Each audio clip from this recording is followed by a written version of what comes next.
Yes. Mr. Evans, just returning first of all to the issue of fundraising activities.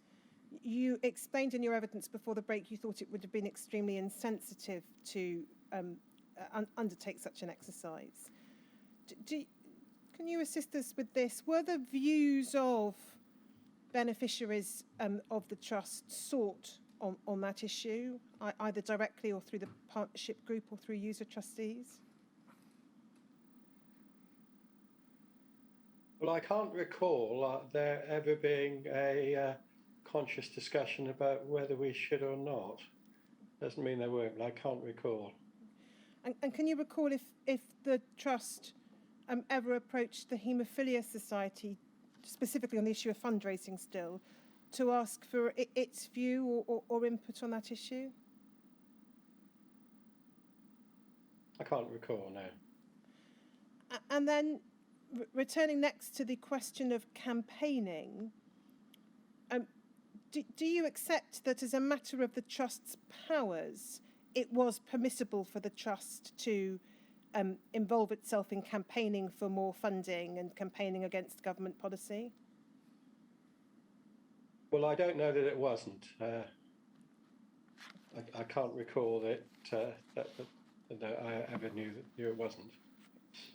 Can I ask you to have a look at WITN 3372002.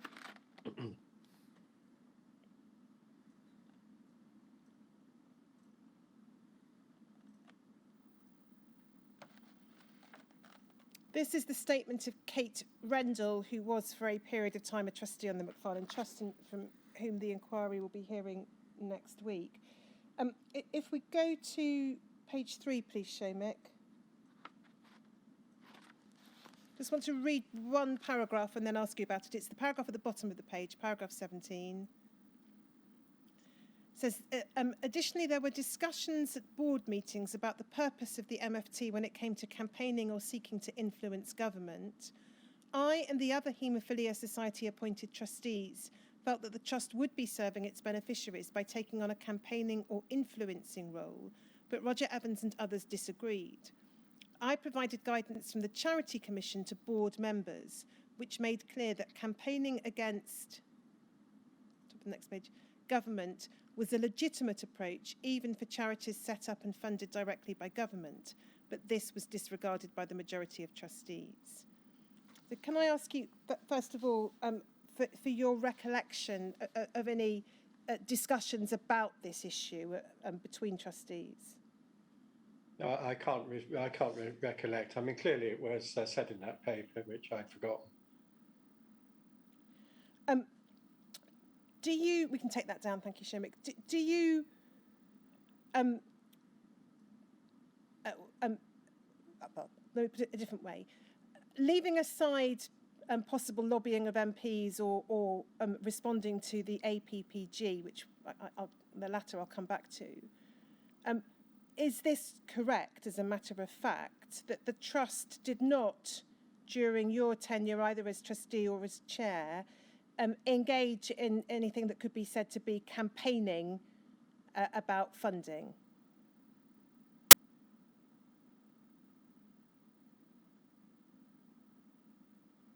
I think it, I'm not quite sure what you mean by that. I think probably the answer is no. I mean, there was a lot of engagement with ministers and MPs. That engagement was not about campaigning and to try and get more money from the government, but the campaigning was not about public raising of money.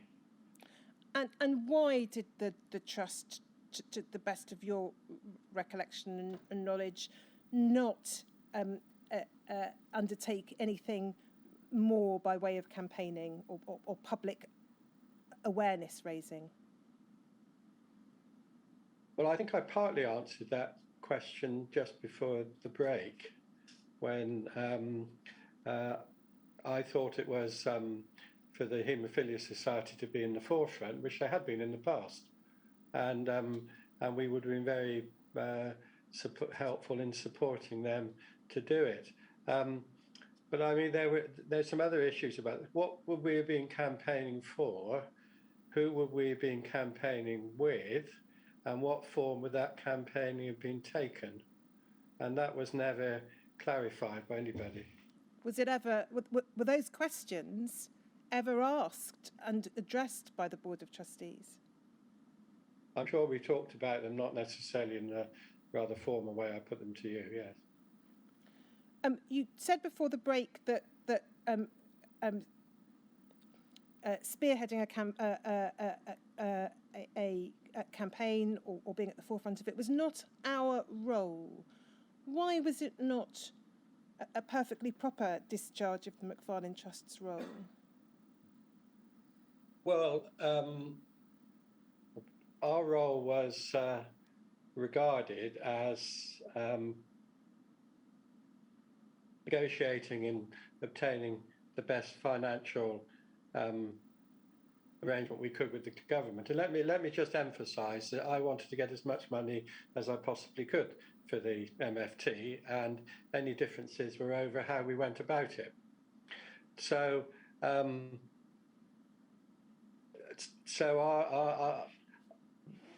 myself and most of the board regarded our role as. Sorry, can you repeat your question?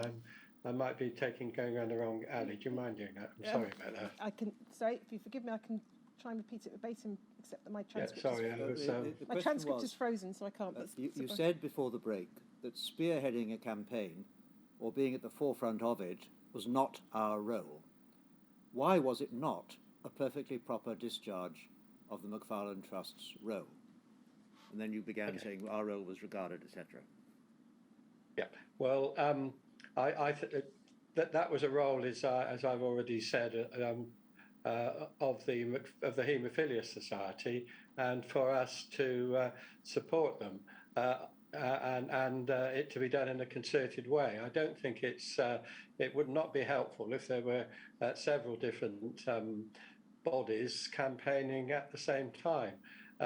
This might be going on beyond your question, but it might be helpful to hear my view on it. That I mean, with my experience of engaging and trying to get money from central government, particularly the Department of Health, what the civil servants do not like is some public demands and maybe some comments which are less than complimentary about them. And I think the way we should have gone about this would have been for us, as we did more rigorously than maybe it's being suggested, but it's in the papers which you've seen, pushing the DHSC civil servants to get us the best possible deal, and to lobby with MPs, which we did more of than might have been obvious, but anything public in terms of trying to get public sympathy, which may or may not have brought more money forthcoming, was not really our role. And certainly what I've just said was explained or expressed by me at least one meeting of the partnership group. Doesn't the history of the funding of the Alliance House organisations, including the Macfarlane Trust, not suggest that it's precisely public awareness and criticism, and I'm thinking here of the Archer Inquiry report and the APPG report, that led to concrete changes in funding allocations? But the Archer report, and I was involved with the running of the inquiry, was stimulated by the Haemophilia Society, not by the Macfarlane Trust. That obviously is maybe right as a matter of fact, but sorry. No, if there was an answer you wanted to complete, please do so. I was going to say the Macfarlane Trust was worked closely with the Haemophilia Society when that during the whole of the Archer inquiry, and we were very supportive of what they were doing. Indeed, I think we seconded at least one member of staff to work with the conduct of the inquiry. You said a few moments ago that it was your your experience or of your view that Department of Health officials would not respond well, I'm paraphrasing here rather than reading your precise answer, Mr. Evans, to public criticism.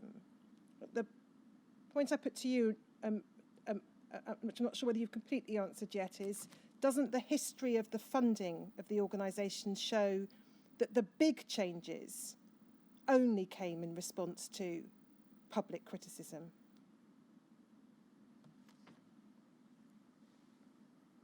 Yes, but they weren't ones which were forefronted by the Macfarlane Trust. And what I'm trying to understand a little more, Mr. Evans, is why? Why was it? I understand absolutely you've told us you didn't think it was the Macfarlane Trust's role, at least to be at the forefront of that or take a lead. But why was that? What was it about the Macfarlane Trust that you thought meant it shouldn't be taking such a leading role? Well, I didn't think it was our role to do so, and we didn't actually have the resources, and I'm talking about skills as much as numbers, in order to do that. And also, which I don't know if I ever expressed at the time, but I will now, is that I was somewhat nervous if we were to be public in that sort of way, quite what the ongoing reaction would be from some of the beneficiaries, and it might be one which would actually be unhelpful to them as well as to the Macfarlane Trust. Can I just ascertain what you mean by that last answer? Do you mean that some beneficiaries would not want the Macfarlane Trust to be involved in public awareness raising or campaigning? That is partly what I meant. The other point I meant was that if any such campaign would need to be carried out in an emotional, considered way, and I think because of which I'm fully sympathetic with them, but because there are a number of beneficiaries who were still sort of very, very angry about what has happened in the past, I think it might have been quite difficult to do that. But that was not the main reason we didn't take that stance, and that is the view I'm expressing to you now rather than one which I've done in the past.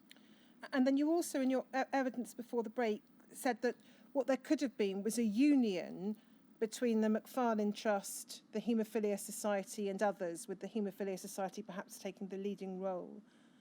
As far as you can recall, was that something that you or the board of the Macfarlane Trust ever proposed to the Haemophilia Society? It was what essentially happened with our chair, but no, not by the time of 2012, because relationships had changed with the Haemophilia Society. I'm going to come back to relationships with the Haemophilia Society, so I'll leave that point for now and come back to it when we deal in more detail with the events of early 2015. Can I then pick up the documents again? In early 2013, Seamus, could we have MACF 5024_002, please?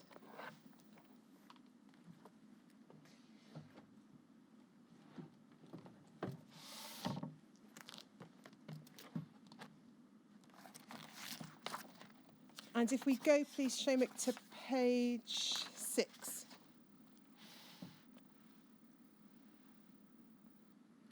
You'll see, Mr. Evans, these are the minutes of a meeting of the Board of Trustees, 21st of January 2013.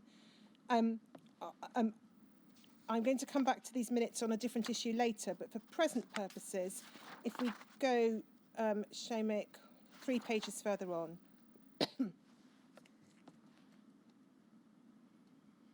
So you'll see the bottom of the page, Mr. Evans, is a heading, Use of Reserves and Budget for 2013-14.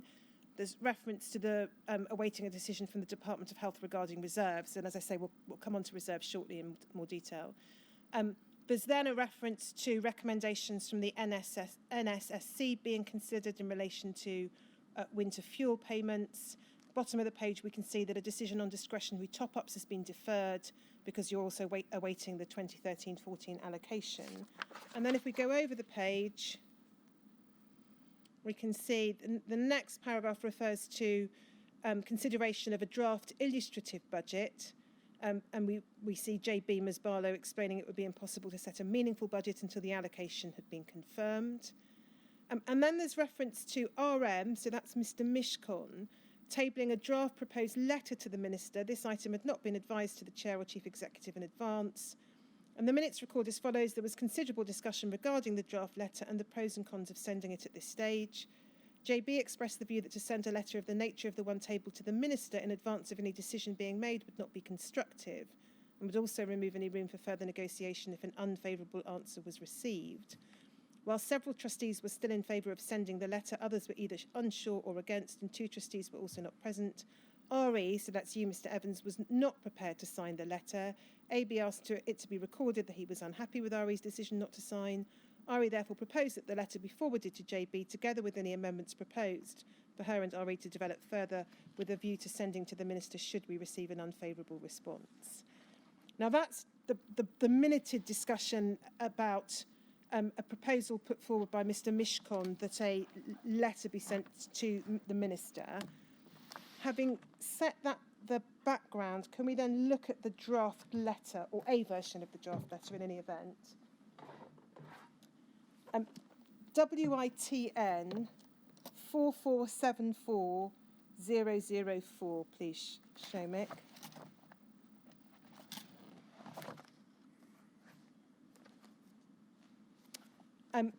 So you'll see there, this is the version that we have from Mr. Mishcon. Dear Minister, we the undersigned, being all the trustees of the Macfarlane Trust, and then there's a bit covered by a post-it note, I'm afraid, to express our concern and dismay at the prospect of having our annual allocation of funds further reduced. The next paragraph refers to a reduction in the allocation for the current year of 2012-13. The next paragraph says that notwithstanding annual payments, many of our beneficiaries, including widows and dependents, remain in financial need. And in the current year, those needs have demanded that we'll exceed the current year's allocation, even though we've declined more than half in value of requests for assistance. There's then a reference to, in the next paragraph, to the utilisation of reserves, and reference to a business case being required by that. And halfway down that paragraph, the letter records, we were told that a business case would be required, and although we saw this as a fetter on our discretion as trustees, we complied. Next paragraph says the capital needs of our community of care far exceed the amount of our reserves, and yet it appears our annual funding is likely to be further reduced. And then we would wish to draw your attention to the Charity Commission's, go to the next page, publication, and remind you and your department that we're solely funded by the department. Our duties as trustees are therefore being compromised. There's then reference to beneficiaries of the Caxton Foundation, and various matters raised about the complications of co-infection and the health position of MFT primary beneficiaries. And then we see in the next paragraph reference being made to the Thalidomide Trust, and a question at the end of that: what justification is there for such a commitment when your department is seeking to reduce our relatively small allocation, pleading treasury constraints on the department and spending generally? If we just go further down. And then it concludes, we invite you as a matter of urgency to reconsider the commitment made by the government and to take account of the matters raised in this letter. Now, what can you recall about the debate surrounding this letter, and what were your reasons for your disinclination as recorded in the minutes to sign it? Well, first of all, the version which you've been sent was not the letter which was tabled at the meeting. So what's your recollection of any difference between this version and the version? Well, my clear tabled at the meeting? recollection is that at the end of the letter, or towards the end, there was a very clear statement in there that if the department, I can't remember whether it said gave us more money or didn't reduce it, but something to that effect, then as a board we would resign en bloc. Okay. So and that was one of the 3 reasons, the main one, why I would not be prepared to sign it. So the threat of board resignation, one reason. What were the other two reasons why you did not want to sign the letter? The other is that we had steered clear as a board of comparing our situation with that of the Caxton Foundation, because that would take us into some very difficult waters, trying to compare the needs of the two types of beneficiaries. Thirdly, the thalidomide trust, that's the first time that had ever been raised as far as I can remember, and we knew nothing about the trust or any agreement with the government, and it would not have been appropriate to have brought them into our case. There was a fourth one, really, and that is that if Mr. Mishcon was serious about sending this letter primarily to get extra money, then I would have expected him to have shared a draft with myself and with Jan Barlow in advance of the meeting, in which case it's possible we could have agreed something to go to the department. But it was thrust in front of me at the end of a meeting under any other business, essentially saying, sign it now. If we just go back to the minutes, so back, Shomik, to MACF 5024_002, please. At page 9. Thank you.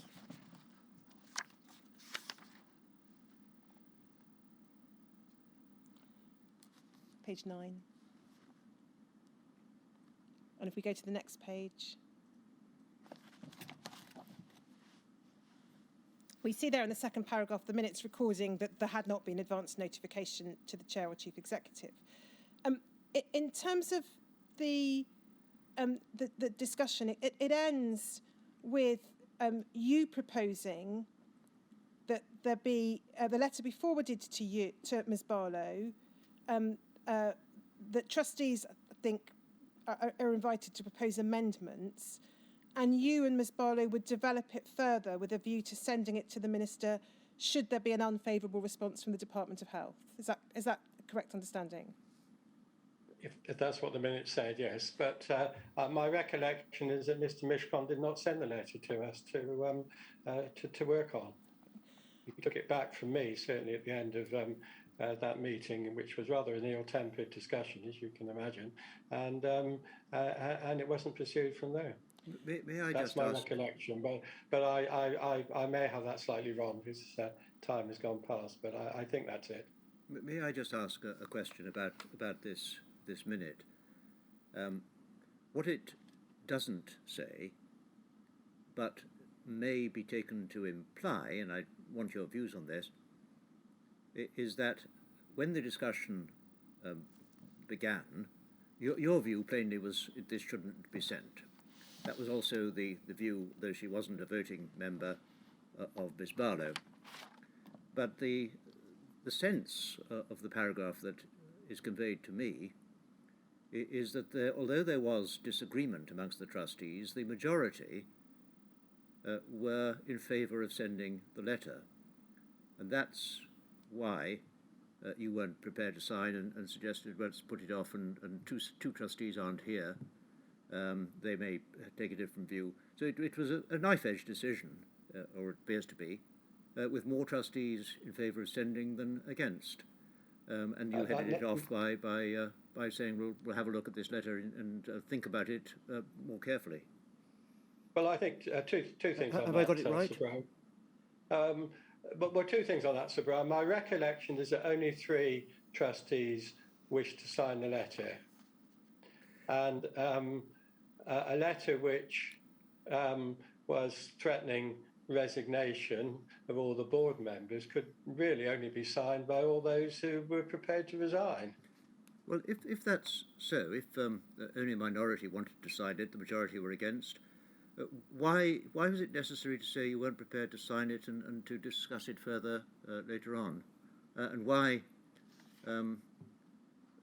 what's the origin of the phrase, while several trustees were still in favour of sending the letter, several trustees, others were either unsure or against, and 2 trustees were also not present? I would have thought that being a chairman of a committee or board of trustees where the majority are against something you as chairman don't want, you say, okay, well, it's plain the sense of the meeting is we don't send it.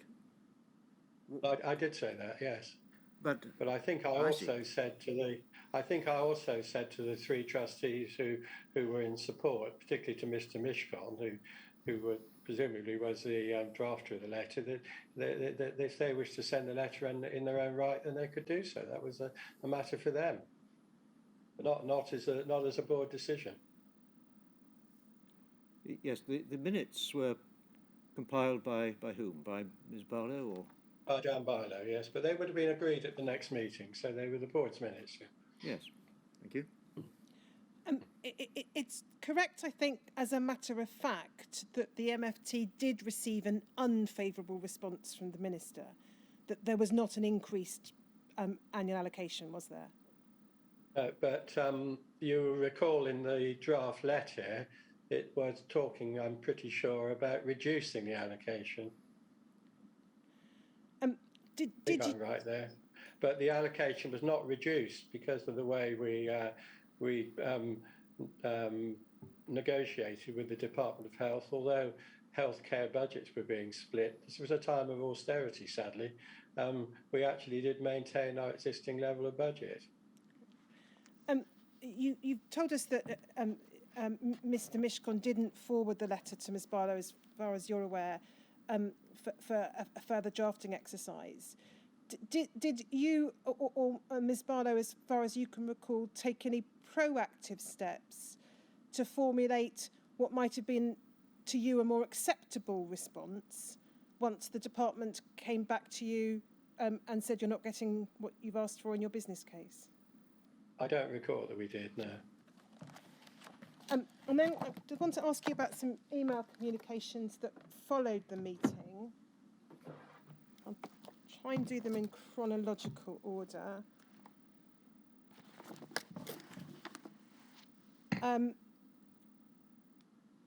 So if we start with WITN 1122028.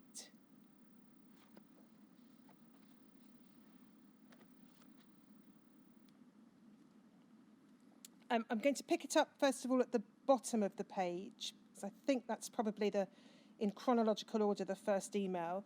This is from Kate Evans, so Kate Rendell, whose statement we looked at a few minutes ago. And she says at the bottom of the page, Roger, I have some concerns after yesterday's meeting which I would like you to address. We go over the page. She refers at the top of it to the issue we saw in her statement about Charity Commission guidance, or it may or may not be the same issue. And then this, you said yesterday that MFT is an arm of government whether we like it or not. As Charity Commission guidance clearly states, we cannot be an arm of government / act on its behalf and be a charity. Our concerns are not the government's concerns. We do not exist to carry out their policies or to consider their overall financial position. I feel we need clarification from the department on how they intend us to operate independently while restricting our financial position. I also feel that trustees will be at risk of not being able to carry out their duties if funding is restricted, and that we need the department to comment on that. I think you should give further explanation on why you believe the timing of Russell's letter is wrong. You agreed with the other trustees that any protestations we make after the DH to deliver their decision will be useless. As you vetoed sending the letter, I feel you have a duty to explain to trustees your vision for how we can turn around the department's decision after they've delivered it. Beneficiaries are pushing for a tougher stance, even if it risks the future of the trust. Trustees' unwilling acceptance of any financial restrictions will not satisfy them. I do not like to raise this point, but I feel I must draw your attention to the conflicts of interest section in the aforementioned guidance from Charity Commission. I do not doubt that you have acted in the best interests of beneficiaries in all your discussions with the department. However, I would like you to consider whether you feel you are able to rock the boat to the extent that the other trustees feel is now necessary given your position. Now, I want to ask you about a number of matters set out there. First of all, the second paragraph on the screen.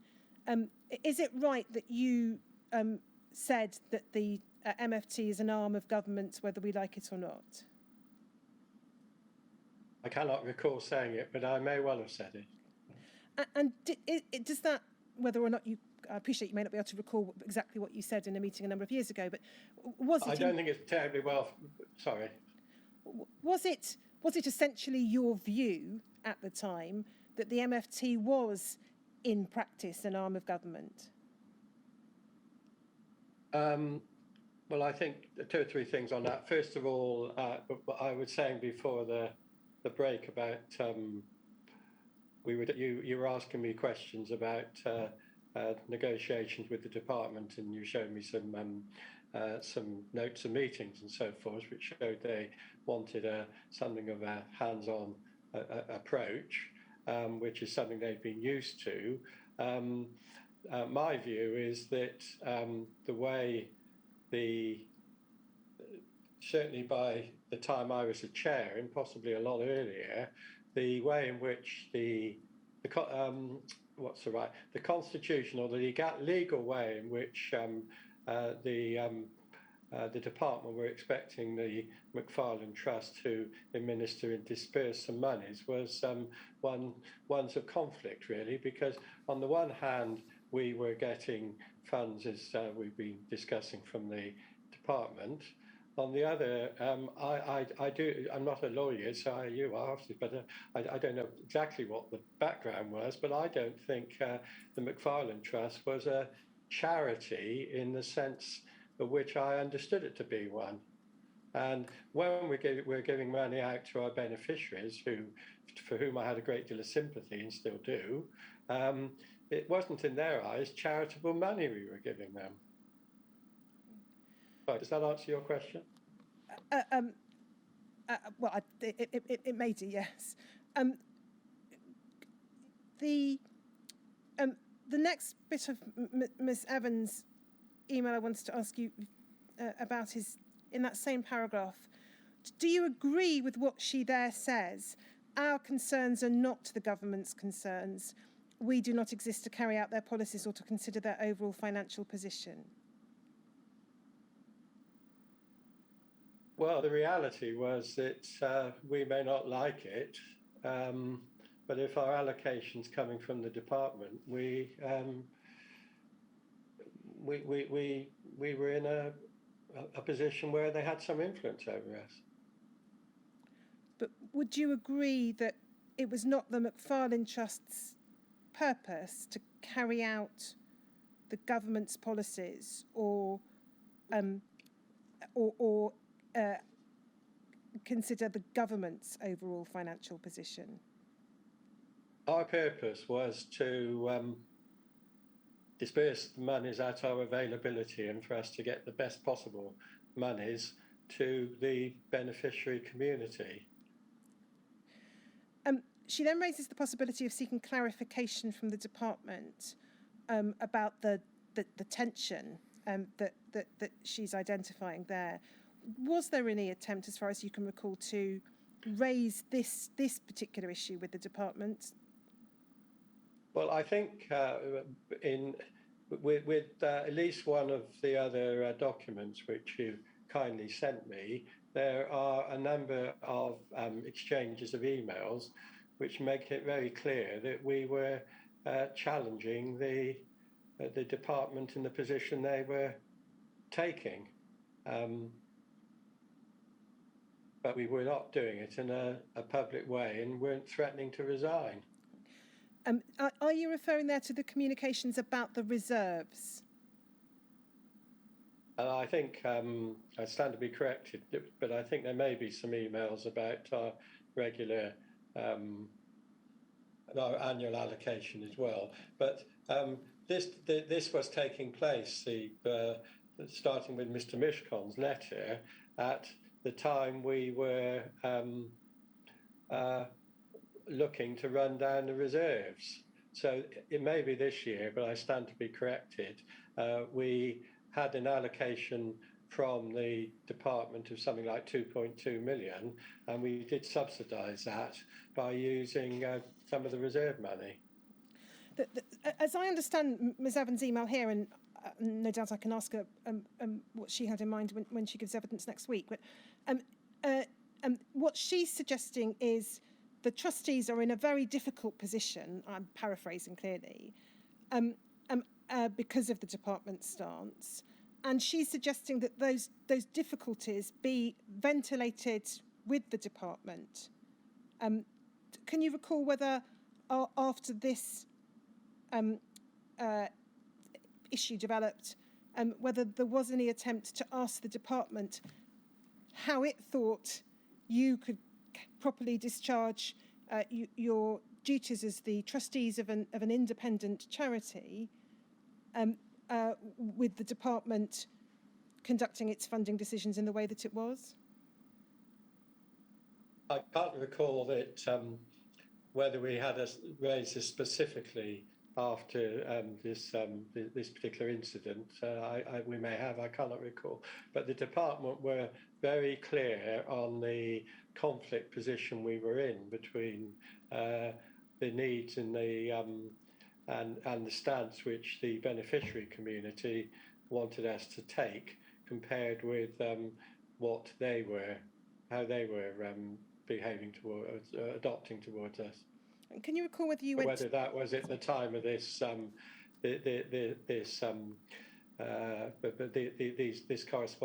these documents, I cannot recall. I do think that we told them about the about let me call it the Mishcon letter. I think we might have.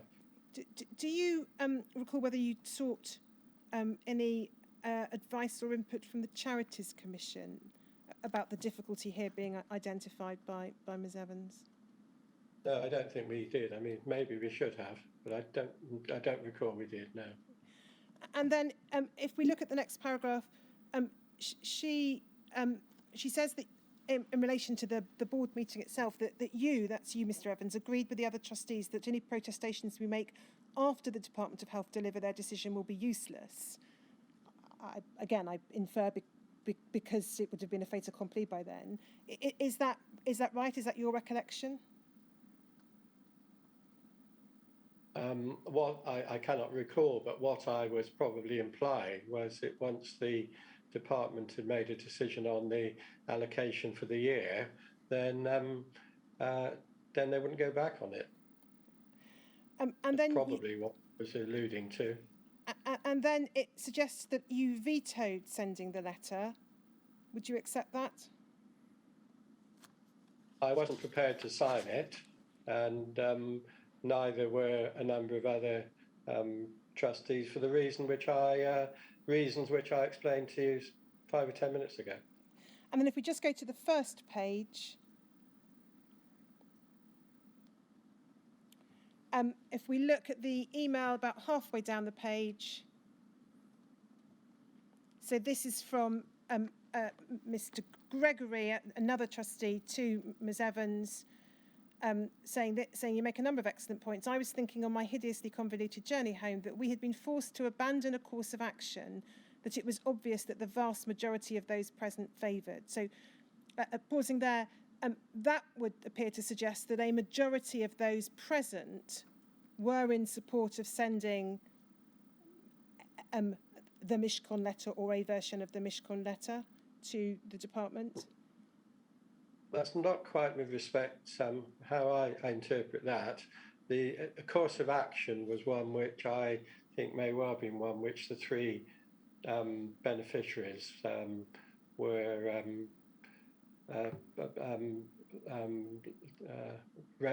raised unexpectedly at the meeting. There wasn't a course of action by the board as a whole. And then three had, I suspect, been working on this without the knowledge of myself or the chief executive until the letter was produced at the meeting.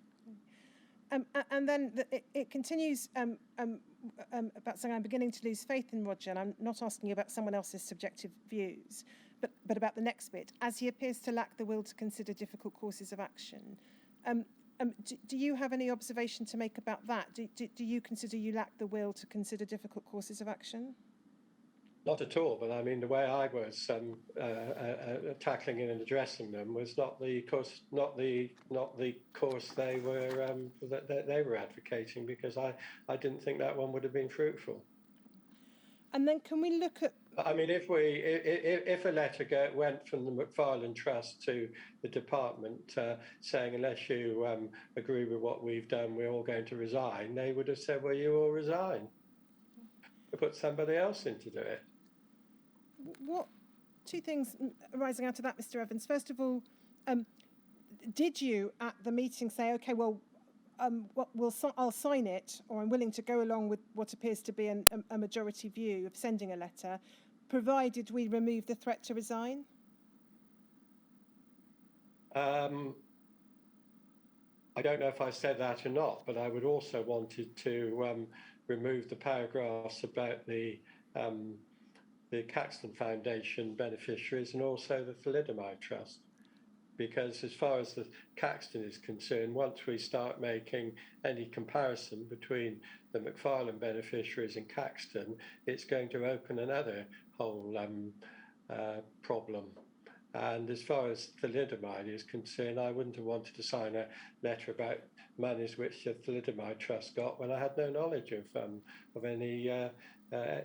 any money or anything at all about that particular trust. If those two paragraphs had come out, then I might well have signed it, as well as the threat of resignation. If we just look at your response to Ms. Evans' email, it's at WITN 1122027.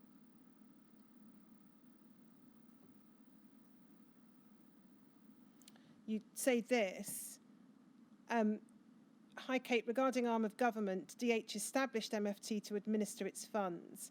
It allocates our funds and appoints 3 of the trustees. I agree with your interpretation and we need to open a dialogue. They won't readily do so if trustees are sending hostile letters. It was a point I was trying to make yesterday. It's an excellent example of why we need to work with them. We must look beyond a decision on 2013-14 financial allocation and the consequences of any action trustees take now. When you say I agree with your interpretation, what part of Ms. Evans' email were you agreeing with? Are you able to assist us on that? The email appears again at the bottom of this page. Could you show me it again, please? Absolutely. If we go down the page, Shomik. That's the first part of it, and then it continues over the page, but I'll just let you read that first. Sorry.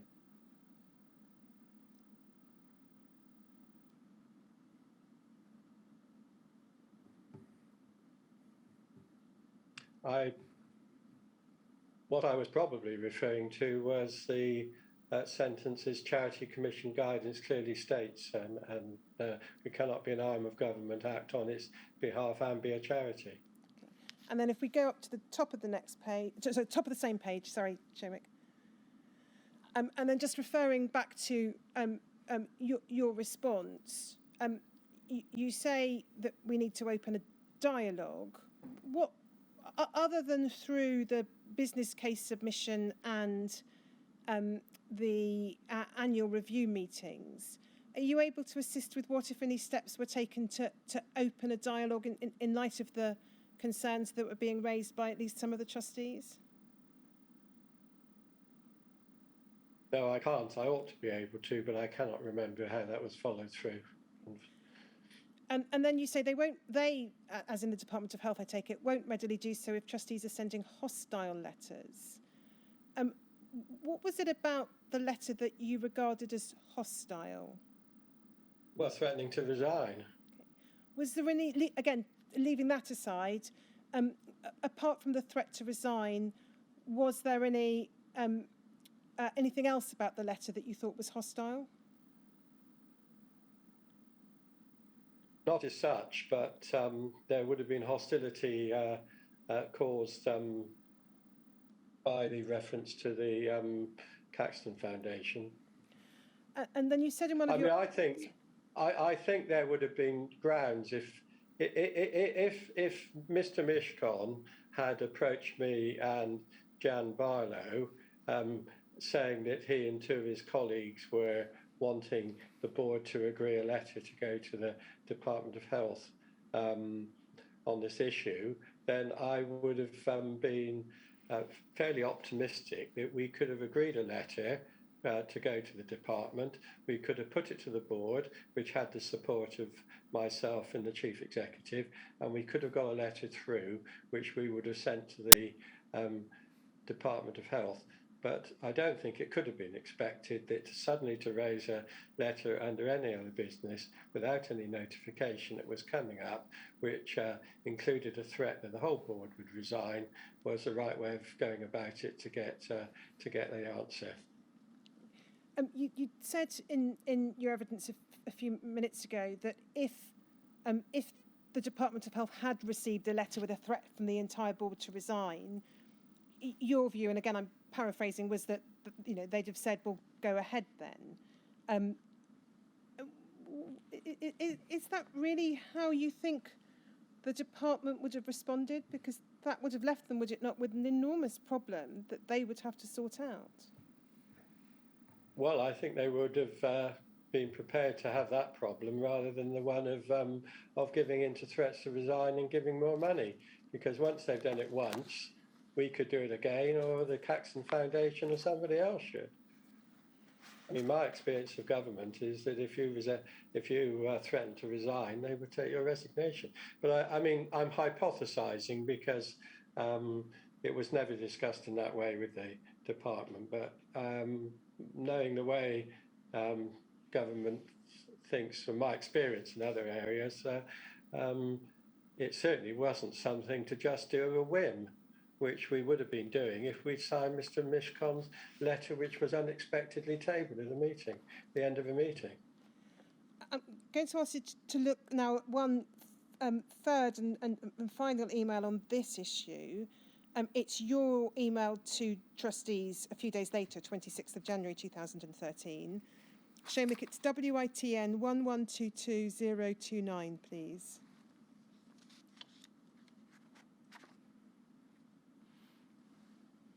If we go to the second page and go to the bottom of the second page, we can see there the date, 26th of January, and it's an email from you, dear trustee, and then we need to go to the next page, please, Shomik. You say this, in case you're still considering whether to send an individual trustee letter to DH, I want to clarify a few factual points with you before you decide. I note several trustees are not prepared to sign such a letter. I agree with their rationale for not being prepared to do so. Several of you have asked me what influence DH has over the Macfarlane Trust. The answer is a lot. The government, through DH, set up MFT in the first place and could close us down at any time if they so wished. DH appoints 3 of our 9 trustees and they are our sole source of funding. The relationship is bound up in a trust deed and an amended version was agreed unanimously by our board a year ago. A DH-appointed trustee challenging DH in the proposed way would raise a number of questions within DH about loyalty, for instance. Now, before we look at the rest of the letter, I wanted to ask you about the paragraph I've just read. What was the basis for your view that the government could close the Macfarlane Trust down at any time if they so wished? Well, I think my basis was what I said just now, really, that government departments don't like being threatened, and if they're threatened, they will take whatever action they think necessary. I'm not sure, reading this now, that they would have closed down the Macfarlane's Trust, but they probably would have put some other other trustees, or they would have found out some other way of dispersing the monies. I think it needs to be borne in mind that this was at a time when the future of the Alliance House bodies was beginning to be discussed and considered. So there could have been change on the horizon anyway.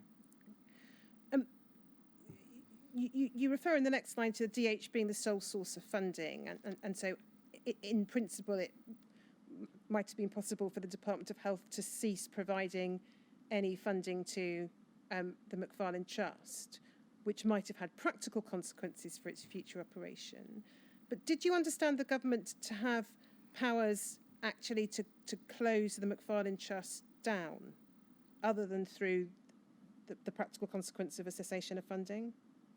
Well, my opinion, which was not a legal opinion, I didn't look into it, but my opinion was that if they set up the McFarlane Trusts, which they did, then they could close it down. I think you will find that doesn't accord with the general understanding of the setting up of any trust, unless there is an express reservation to that point, and it's highly rare. I suppose the person who might have known might have been Mr. Mishcon, who was the solicitor, was he not? Well, it wasn't an area of law he specialised in. No. But I think, given this was a fast-moving situation, certainly the view I expressed was very much a layman's one. So I do back to what you said, Sir Brad. It's plainly your view, and I've just giving you, I think, some information about it. I mean, there are all sorts of things the Department of Health could have done if they so choose to make the situation more difficult for us than it was. That's probably the most extreme one. And then if we just look at the last sentence of that paragraph, you say a DH-appointed trustee challenging DH in the proposed way would raise a number of questions within DH about loyalty, for instance. What did you mean by that? Well, what I probably meant was that if a trustee was being appointed by the Department of Health, then the Department of Health would have seen that person should have some loyalty to them as they appointed that person. Was that your understanding of the role of a trustee, that they had an obligation to be loyal to the body that appointed them? So the Haemophilia Society appointed trustees had to be loyal to the Haemophilia Society, and the Department of Health appointed trustees loyal to the Department of Health? Well, I think there's sort of fine margins in a way. I mean, certainly they weren't representative of the Department of Health. I wasn't trying to say that at all, but I think what I was probably trying to say that if, as they were appointed by that body, it would be very difficult for them then to be seen to be outspokenly critical of their appointing body, i.e. the DH. Can you recall whether any of the 3 DH-appointed trustees, and I'm not asking for names, but any of the 3 DH-appointed trustees responded to your email, which, as I understand it, was being sent to all trustees, to say that's not what we understand our role to be? I don't recall that, no. If we pick this up then in the next paragraph, you refer to a decision not having yet been made or announced by DH. You say that you're chasing them vigorously, drawing their attention to the repercussions of the long delay, and we will look at some of the communications with the DH later. You then say this, as I said at the board meeting on Monday, I know the way central government works. You suspect DH has already made a recommendation to ministers, and then you talk about this being essentially a part of a much bigger decision about the entire healthcare spending programme. And then you set out your view that this is the end of that paragraph, to send a letter will antagonise them and badly damage our future working with civil servants who are supportive of MFT. Now, is this a fair inference to draw from that paragraph, Mr. Evans, that your experience of dealing with civil servants and central government was that they would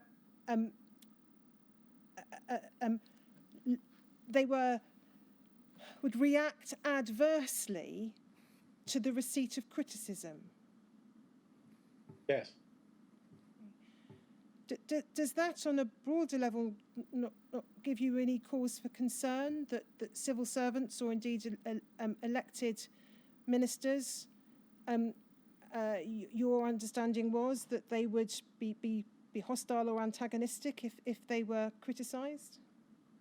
Well, I mean, with respect, what you've just said is slightly different. I have no problem in, I never have in criticising elected ministers, but civil servants would regard themselves as not having a right of response. Um, I would have been much more content if lobbying and perhaps more than that had taken place with ministers either directly by beneficiaries or through their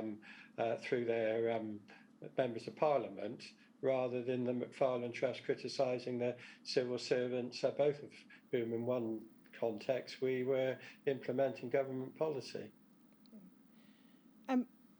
We just go back to the letter, the draft letter. I appreciate that your recollection is you saw a version that was slightly different because it had the threat to resign in. But if we go back to WITN 44740004,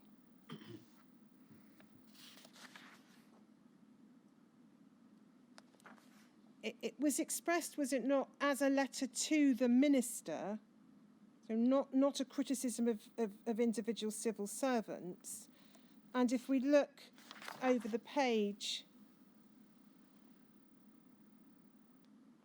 we can see that it concludes with an invitation to you, i.e. the minister, to reconsider the commitment made by the government and to take account of the matters raised in this letter. So it wasn't here seeking to pick a fight with Dr. White or Ms. Geacock or any of the other individual officials that you were dealing with. It was very squarely addressed, was it not, to government and to ministerial responsibility. Why was that? Yes, I think that's fair comment. I think that's fair comment looking at it now. Can we then go back to WITN 11222029, the email?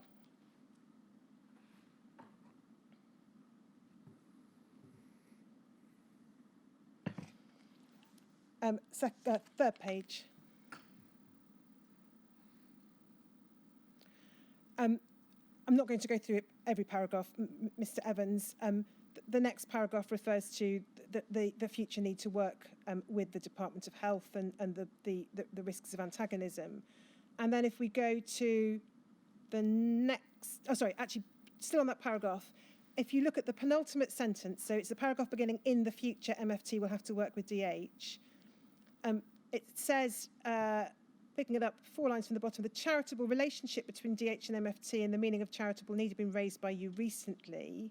And that may be a reference, I don't know, to Ms. Evans' communications. I agree we should open a dialogue with DH on these when funding is known. Can you recall whether there were, following this, attempts to establish a dialogue about the issue of charitable need with the Department of Health? No, I can't recall. Right, well, we can see whether we can pick anything up in the documents. Yeah, and then, I may have, I just can't recall. If we go back to the text, in the next paragraph, you say this in response to an email from Russell, that's Mr. Mishcon, advocating taking the battle to DH. You say, I don't recognise a battle in this context. DH have not started a fight with MFT, and it would be very unwise for a group of individual trustees to pick a fight with DH and central government. You don't bite the hand that feeds you. And I just ask you about that last sentence. I think we've seen in some other communications a phrase used of not rocking the boat. I think a phrase used about you rather than by you, perhaps. Why was it your view that you shouldn't bite the hand that feeds you? You shouldn't criticise robustly DH or central government? Well, I think I would have been calling on my long experience in engaging with the DH from my time in the NHS, and there were ways of getting what you wanted from the Department of Health, or getting some of it, and the ministers, and there were ways in which they would not respond.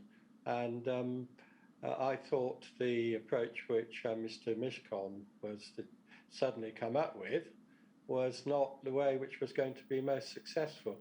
I suspect two other things. I suspect bite the hand that feeds you. The food we got was sorry, it's not a very good analogy, but was the funding we got from the Department of Health to disperse to the beneficiary community. That's what I think I was referring to there. You mentioned in passing about the phrase rock the boat, which I think Mr. Mishcon used, I didn't. I mean, I had no problem rocking boats. It was a question of how you did it with the DH, whether you did it in a what they would see as a sort of non-threatening way. And once ministers and civil servants feel they're being threatened, then their attitude changes, in my experience. Final question from me on this email. If we look towards the bottom of the page, you say the message will be received by DH and will reach others is not one of the need for more funding, but of a fractious and dysfunctional board. Can I ask you about that last phrase? I'm not asking you about individual trustees or individual interactions between different trustees, but overall, was it your sense, either at this time or more generally, that the board of the Macfarlane Trust was fractious and dysfunctional? Well, we were going through a difficult time, largely because two of the three proponents of this letter, and Kate Evans was not one of them, were making the functioning of the Macfarlane Trust board very difficult. I'm very happy in other ways to elaborate on that, but it's quite a big issue. And I wasn't sure whether that might have been the incentive between suddenly producing this letter for signing and threatening resignation rather than anything entirely to do with funding. So Can I just, before we leave this letter, we might just say, pointing out that at the end of the letter I stated to Kate, give me a call. So I was clearly very content to have an exchange of views and a chat with her about this. I cannot remember whether we did that or not. Can we look at two further documents in relation to not this specific issue, but more generally funding issues and interactions with the department? So the next document, Seamus, is MACF 5061_069. And this is the next annual review meeting record, Mr. Evans.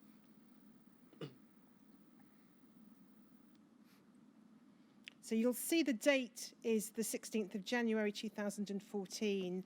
It's a year on from the events that we've just been talking about, and just a little over a year since the previous annual review meeting.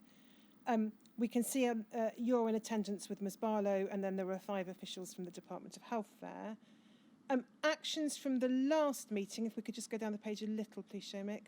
So you'll see there at B, it says, RE clarified why MFT backdated various widow payments. RE confirmed that the Trust are not in a financial position to make similar decisions again, and confirmed that decisions regarding disbursements for the Trust are to be made within their allocation. What, as far as you can recall, was the particular point that you were seeking to make to the department on this issue? I regret to say I cannot recall this issue with widow payments at all. And then if we go down... I can't help, afraid. Okay. If we go down to 2F, it would appear, I think we looked at the last review meeting minutes, and there was a reference to that you were going to send, or the Trust was going to send, the rationale underpinning the Trust's disbursement policy. It would appear from 2F that over a year later the department hadn't received the rationale underpinning the Trust disbursement policy. Was that because you didn't think the department was entitled to it, or do you not know why they hadn't been sent it? Most probably your former, yes, most probably.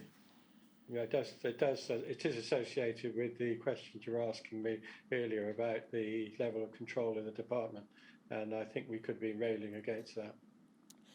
Then we see under the heading Annual Reports and Accounts 2012-13. May I just ask one question? This is headed actions from the last meeting.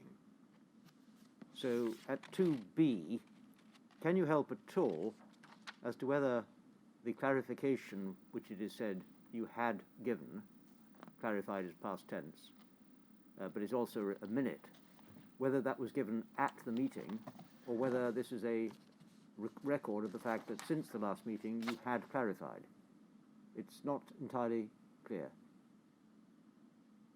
Can you help? Unfortunately, Sir Brian, I can't help. I cannot remember anything about an issue with widow payments, and there clearly was one, but my mind, it's not there, I'm afraid. Yes, so I'm sorry, I cannot help on that. So if we then look under the heading 3 annual reports and accounts, we can see you saying a lot had happened. There's reference to the appointment of trustees. There's reference then to the financial assistance survey used to prioritise needs for spending the reserves. I know I keep saying it, but we will come back to the reserves issue. Over the page, thank you, Shemik, you're ahead of me. This is at D, MFT described the ageing profile of beneficiaries and how they're going to take a strategic look at the changing profile. And then this, action, MFT to provide to DH the age profile of primary beneficiaries and widows with age bands and the number of individuals in each pay band. Why was that material that the Trust was going to provide to the department? Do you know why the department wanted it? Well, I most probably that you will have picked up that we've been doing work on the longer term needs of our beneficiary community, and we've got an actuarial company in to help us do that, which provided a profile which I don't know how far you want me to go into this at this moment, but which would have shown that there would be primary beneficiaries most likely still to be reliant on the on funding until the 2050s, and secondary beneficiaries until the 2080s. And I do recall we had a discussion, presumably at this meeting, with the department saying, look, the McFarlane Trust is not the way we suggest that this should be dealt with. And do you really want to keep the McFarlane Trust going that long, or you should be looking at another way of addressing the issue? And can you recall anything about what the department's response was to that suggestion? I think it was a fairly neutral one of very interesting, give us the information at this stage. We then see... But I think, I don't know if you want, how far you want to go into this at the moment, but I think there were three options which were in the first actuarial paper, which were viable ones, and the one which we supported was the one about significant compensation being paid to the beneficiaries rather than continuing with the existing financial relationship with them, and it frightened the department, I think, and it got buried, really, sadly. May come back to you in relation to that, Mr. Evans, but is this right? That was a project that you were involved with, I think, a little while before this. It was while you were trustee, before you were appointed chair. And there was a working party. I was a driving force, if I might say so, behind this being done, because I was, again, you'll probably want to come back to this, I was very unhappy with the way in which we were financially supporting the community in the shorter term and also the longer term prospects. So it was I who pushed this, and the board set up a long-term working party of, I think, three of us, which I think I chaired, but certainly I was very much involved in it. I will come back to that, Mr. Evans. I'll probably do that either this afternoon or tomorrow morning, because there are a handful of documents we'd need to look at, I think. Okay. Current year, 2013-14, we can see then it records making of winter payments, needing to do more work engaging with beneficiary community, no weekends away. And then on funding, 4D records you as highlighting there's a funding gap being funded from the reserves currently, Trust trying not to use reserves for ongoing expenditure, and you give an estimate of what might be left by the end of the relevant financial year. And then we see at 5A, you say you trustees don't want to make cuts in regular payments. If they had to, they'd be looking first at cutting winter payments, CPI increases for discretionary payments and one-off grants. If there was a need to cut payments to benefit significantly, the board would want to meet with a minister. And then you talk about potential assumptions going forward if there's no increase. That's paragraph 5b. And then there's a reference to read across. Now, before we get to the specific issue of read across in 5c, you're here highlighting potential problems for the Macfarlane Trust if funding is not increased. There's not very much in this record that helps us determine the extent to which there was a robust or vigorous pushing of the position or robust presentation of the position to the department. Can you Well, it was very much put. Sorry. No, I'm sorry, Mr.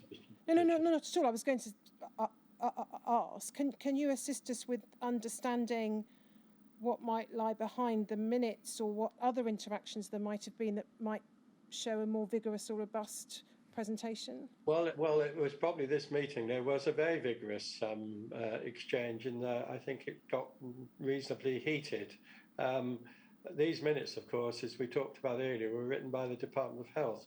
I think I've not done a paper chase through it, but I think if you look at some of the emails which were exchanged involving me outside the meetings, either before or after, you will see that it explained. Again, it was very vigorous in the exchange. I mean, partly what this, of course, was a tactic to essentially, I can't think of a better word to use, I'm sure there is one, but to sort of frighten the Department of Health into realising that this was the reality of the world we were in. But we still had this albatross over our, and that's not the right word, but we still had this problem of having very high reserves, which is alluded to in further up in the minutes. Can you assist us then in paragraph 5c with the reference to read across? It says, RE pointed out that there was read across if only one of the business cases for increased funding from the Caxton Foundation and the Macfarlane Trust was approved. I don't quite know what they mean by read across. What I think that meant was that the Caxton Foundation and the Macfarlane Trust, contrary to some perceptions, did operate very separately in silos. And what this most probably means is that if the department were to agree one of the business cases and give funding, say to the Caxton Foundation, and not give funding or what was perceived as a similarly equitable deal to the Macfarlane Trust, then there would be a lot of discontent between the beneficiary communities and the two boards.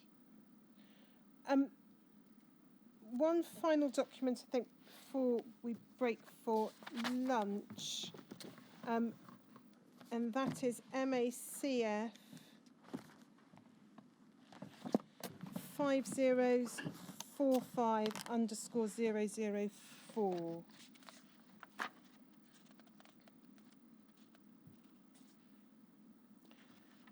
So this is the annual report for the year ending 31st of March 2013. So I think would probably have been your first annual report as chair. If it were my year, it would be, yes. And if we go just to the third page, and see if we can pick it up at the fourth paragraph, beginning the country is experiencing. So the country is experiencing a prolonged period of economic recession, which we're acutely aware has an impact on our beneficiaries as well as the funding of the Macfarlane Trust. During the year, we engaged in robust negotiations with DH and ministers regarding our financial allocation for 2013-14. The result was that we received an allocation of 2.2 million, which is effectively the same as for 2012-13. On the face of it, this may not seem a progressive outcome, but given the cuts in public spending, it was the best we could expect.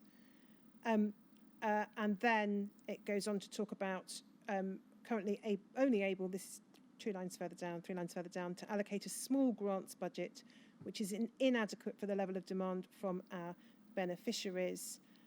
And you refer to the introduction of the MFET payments and the reduction of the Macfarlane Trust's overall allocation impacting on ability to make financial grants. Two questions arising out of that paragraph, Mr. Evans. The first is, do we correctly understand that the financial constraints that the Trust was operating under meant that it was unable to be as forthcoming with grants as it might otherwise have wished to do? Yes.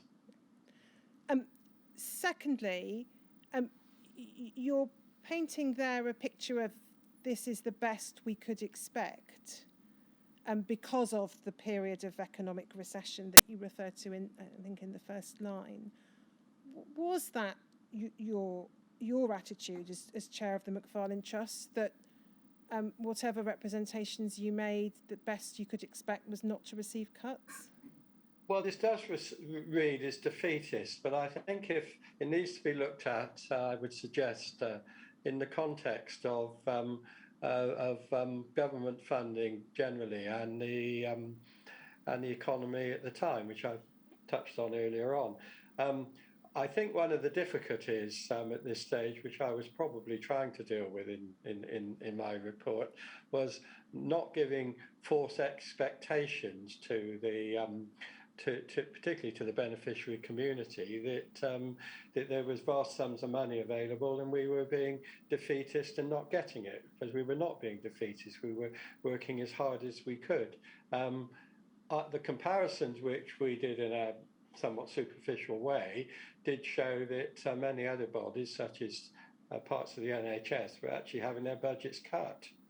And although it might seem a bit odd the way it's worded here now, we did avoid a cut because I can't remember the chronology, but I think if you go back possibly to what we were looking at before, when we were telling the DH what would happen if we got our budget cut, then I think that was a factor in our having the same level of funding. And incidentally, if we've been sending a letter in saying we were all going to resign, or if we've made a lot of moderate noises publicly, I don't think we would necessarily have had that result. If we go 2 paragraphs further down, final question on this document. There's a paragraph, penultimate paragraph on the page with regard to the financial pressures being experienced by beneficiaries now. And then there's a reference to the winter fuel payment and to a cost of living increase to regular payments to primary beneficiaries. And then the last sentence says this: whilst we're not in a position to make additional payments to compensate for any reductions beneficiaries are experiencing, we are doing all we can to highlight with the appropriate authorities the particular needs of our beneficiary community.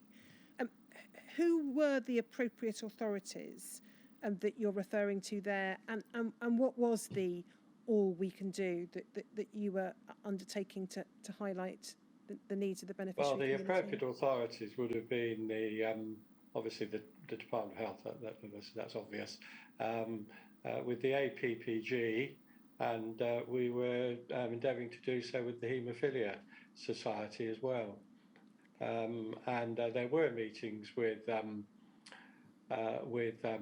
ministers. I had a meeting in 2012 with one Minister of Health, had another meeting in 2013 with another one, and I did not have one in 2012. I thought I'd arranged to have a meeting with a minister who then snubbed me, so that didn't take place. We had one in 2013, and I think incidentally another one in 2014. So there were eyeball meetings, as it were, with ministers, and a lot of debate, interaction with MPs, both through APPG and independently.